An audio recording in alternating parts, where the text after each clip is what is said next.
ओम नमः शिवाय। YouTube channel मंत्रिक विज्ञान में आपका फिर से स्वागत है। आज हम बात करेंगे कि पानी में डूबने से कैसे बचा जाए। क्या कोई ऐसा मंत्र है कि आप पानी में जाएं और आप डूबने से बच जाएं? क्या कोई ऐसा मंत्र है? तो मैं कहूँगा हाँ, ऐसा मंत्र है जो आपको पानी में डूबने से बचा सकता है। आजकल बरसात शुरू हो चुकी है, परिवारों के परिवार पानी में बह रहे हैं और कई बच्चे गलती करते हैं, कई बड़े भी ऐसी गलती कर जाते हैं जो ज़्यादा पानी में चले जाते हैं। उनको आभास नहीं होता कि पानी इतना ज़्यादा होगा और पानी में वो डूब जाते हैं। अगर ये मंत्र उनके पास होगा, ये मंत्र बोलकर पहले पानी में जाएंगे जहाँ उनको खतरा लगेगा, कोई आभास होगा कि मैं डूब सकता हूं, तो ये मंत्र बोलने लगेंगे तो ये मंत्र उनको बचा लेगा। हमारे सनातन धर्म में ऐसा बहुत कुछ है जो आपके रक्षा हेतु भगवान भोले ने हमें दिया है। सिर्फ फर्क है उसको समझने का।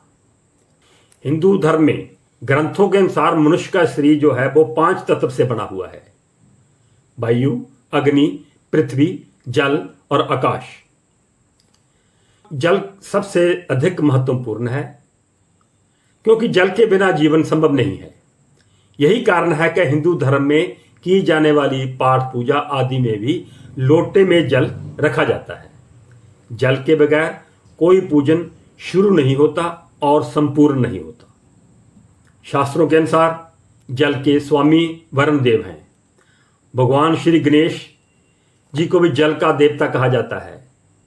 तो इसलिए जिस धर्म में जल को भी देवता कहा जाता है, उस देवते का अगर मंत्र ढूंढ लिया जाए और सिद्ध कर लिया जाए और जब जरूरत पड़े तो उसको बोल दिया जाए, जप लिया जाए, तो आदमी का डूबने से बचाव हो सकता है। बहुत छोटा सा मंत्र है, ये बहुत जल्दी सिद्ध होने वाला मंत्र है। मेरे हिसाब से इस मंत्र की सिद्धि प्रत्येक व्यक्ति को करनी चाहिए, क्योंकि कोई आदमी बोट में सफ़र करता है, कोई फेरी में करता है, और दुनिया में बहुत ऐसे स्थान हैं जहाँ का जीवन जो है वो पानी के तट से जुड़ा हुआ है। उनको पानी में जाना पड़ता है, कोई किश्ती लेकर, बोट लेकर उनको पानी में जाना पड़ता है। और वहाँ देखा कि बहुत तरह की घटनाएं हो जाती हैं। तो इसलिए ये मंत्र प्रत्येक व्यक्ति को आना चाहिए। सिद्धि कोई इतनी मुश्किल नहीं है। मैंने आपको पहले भी बताया है और आज फिर बता देता हूं कि यह मंत्र सिद्ध कैसे करना है। आपने किसी भी अमावस्या के दिन, होली, नवरात्रे, जन्माष्टमी, शिवरात्रि, किसी भी सर्वार्थ सिद्धि योग में आप इन दोनों में अपना मंत्र सिद्धि के लिए शुरू कर सकते हो। आपके पास कुशा का आसन और रुद्राक्ष की माला हो। आपने पूर्व मुख करना है। सुबह नहा धो के स्वच्छ कपड़े पहन के आपने अपने आसन पे बैठ जाना है और पहले दिन आपने इसकी 5 माला करनी है। दूसरे दिन फिर आपने इसकी 11 मालाएं करनी है और फिर प्रत्येक दिन एक एक माला आपने ऐड करता जाना है। तीसरे दिन 12, चौथे दिन 13, पांचवें दिन 14। ऐसे आपने एक एक माला का जाप बढ़ाते जाना है। कब तक? जब तक आपके 15,000 मंत्र पूरे ना हो जाएं। ये तकरीबन 10 दिन में आपका खत्म हो जाएगा। 15,000 मंत्र मीन्स 150 मालाएं। तो आपकी 150 मालाएं जो है वो 10 दिन में कंप्लीट हो जाएंगी। तो ये मंत्र को सिद्ध समझना। जब भी आपको जरूरत पड़े आप इस मंत्र का प्रयोग कर सकते हो। अगर आपने मन से किया है मंत्र, पूरा विधि विधान से जैसे मैंने बताया है वैसे किया है मंत्र, तो ये आपका मंत्र 100% सिद्ध होगा। और जरूरत पड़ने पर आप अपने किसी सगे संबंधी को भी बचा सकते हो। अगर कोई आदमी डूब रहा है, आप पास खड़े हो, तो इस मंत्र का प्रयोग करके आप भी उसको पानी के बहाव से बचा सकते हो।